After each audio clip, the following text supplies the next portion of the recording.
everybody. I'm Courtney Porter, and me and Marcus just relocated here from Huntsville, Alabama, and we're current members of Overton Park Church. So the charge was for 90 days to give a certain percentage in tithe and a certain percentage in offering and see how God moved in our life. If we didn't experience anything from God, then the church would refund us back everything that we gave at the end of the 90 days. I was like, the church giving a refund back? Clearly, I know God's going to do something to keep the church from having to refund anybody their money back. I decided to give 10% in tithe and 10% in offering. I asked Marcus what he had on his paper. He was like, well, we can do 10 and 5. That's the normal anyway. That's not different. Like, that's not challenging. Like, is that really what God impressed upon you to do? And he was like, well, I think it's 10. And I said, well, that's what I was thinking too.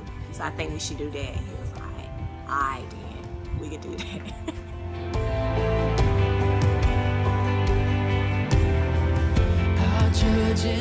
Because I was like, well, if God blessed when we were making less, then, let's see what he does when we're making more. But with Marcus and money, he a little tight.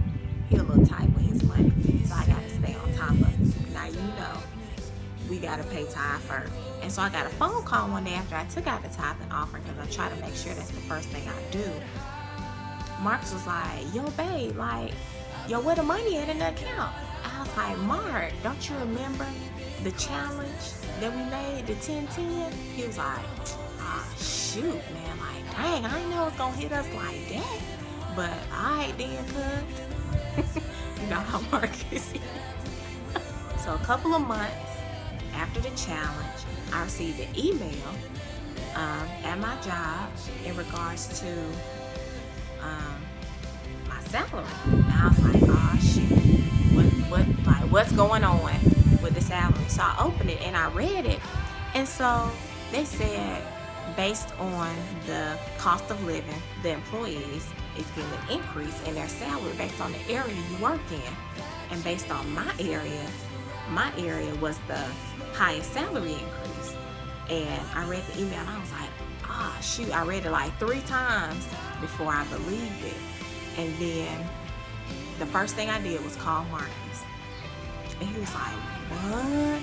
I said, yeah, babe. And my supervisor called me, I think the end of the day, to see if I received the email or if I heard the news. And the crazy thing about when he called me, he was like, well, I was just calling to know if you got the email. I was like, yeah. And he said, the crazy thing was we haven't gotten a raise in over 6 years. And that was random for them to give us a raise, and they don't usually do this. And I was like, well, praise God, because I said it came in handy for us. And so he was like, well, I was just letting you know what was going on, so you'll know what would be happening soon. And I was like, thank you, and thank God too. I believe in God our Father. I believe in Christ the Son. I believe in the Holy Spirit. Our God is 3 in 1. I believe. So from this experience, I learned that you can't be God's given, and no matter how much you think that you're lacking, God always fills in the remainder. And he goes exceedingly abundantly above whatever we can ask or even be prepared for. And that's my testimony. Jesus.